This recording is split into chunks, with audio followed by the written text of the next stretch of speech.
Hi there, my name is Jay Edgar and I'm the head of membership for the Madison Area Citizens Climate Lobby chapter. You are probably watching this video because you're going to be doing some tabling. First of all, thank you for tabling. Tabling is really important. Our chapter runs on people, and the more people we have, the more we can accomplish and the more fun we can have in working toward climate on this planet. So thank you, thank you, thank you. Now, the best result that we can get from tabling is new volunteers. And you are the first step in building a relationship with volunteers, and that's really important. So the conversations that you have with them, the information that you get from them is really valuable. And the better that we can get that information on the member engagement team, the better. So I want to go through some things to make sure that we get the information that we need so that we can actually use the information that you give us. If we don't get accurate information or we get incomplete information, sometimes we can't use the information at all. So you are possibly using this form, and sometimes I think when people sign this form, at least in my experience as a tabler, and I just experienced this last night when I was tabling, I think sometimes people think they're signing a petition. And it's important for people to understand that they are actually signing a document that says, I want to volunteer. And actually, if you read the bottom of this document, it says you'll receive our monthly newsletter, an invitation to our introductory call, and an invitation to join a local chapter. By adding your email, you are giving Citizens Climate Lobby, Citizens Climate Education, permission to send you email, including information about CCL, CCE, and how you can volunteer and support our work, and then information about unsubscribing. So I've never actually read the bottom of this form before until tonight, but it says what we're asking for. We are asking for people to volunteer. So we want complete information on this form. We want to get people's first and last names. We want email addresses. We'd really like to get phone numbers because we like to call people to continue the relationship that you're starting with them. And then we don't really care about street address, but we really need city and state. There are, I think, 16 chapters in Wisconsin. And if they leave the address information blank, I don't know what chapter to connect them to. And I email people and they often don't respond. So if you don't get a city and state, basically the record is useless. Also, if the record can't be read, it's useless. I was entering some names from tabling recently, and I took 3 stabs at an email address and got it wrong each time, and there was no phone number, so the information's no good. So when people fill it out, please make sure that it doesn't look like the first 2 records on here, but it looks like the third.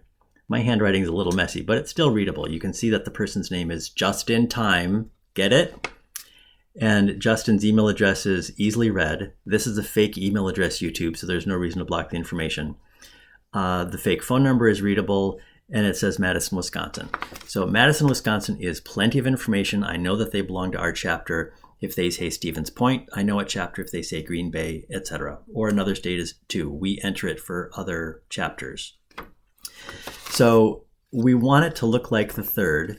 If they write it so that it looks like the first or the second, then say, oh, thanks so much. You know what? I can't read your name. Could you tell me how to spell that? And then you write it, print it neatly above. If you can't read every character in the email address perfectly clearly, if you're not really sure, then ask them for clarity. You know, zeros and O's are confusing and ones and L's are confusing.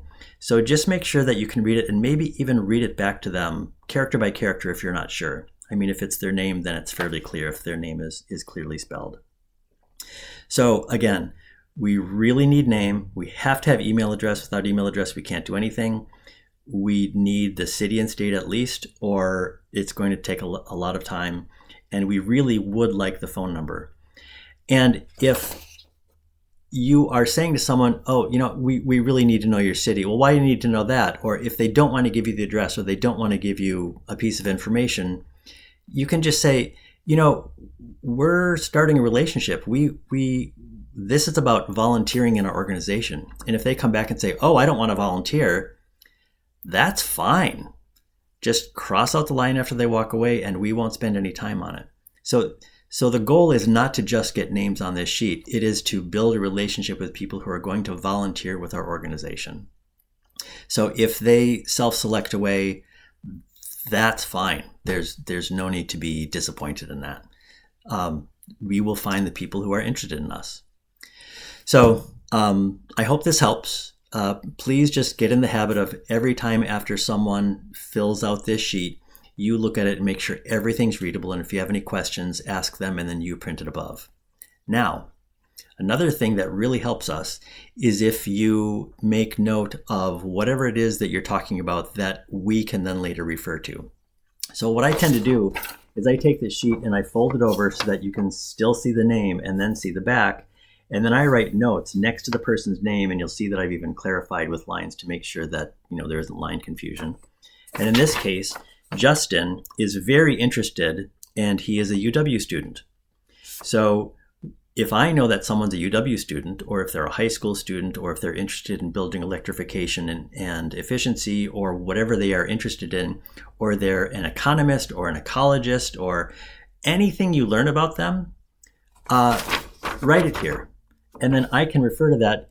I see when you signed up, when we talked to you, we learned that you're an ecologist. So is that what forms your interest in climate? It gives us a way to continue forming the relationship that you started, which is really, really valuable.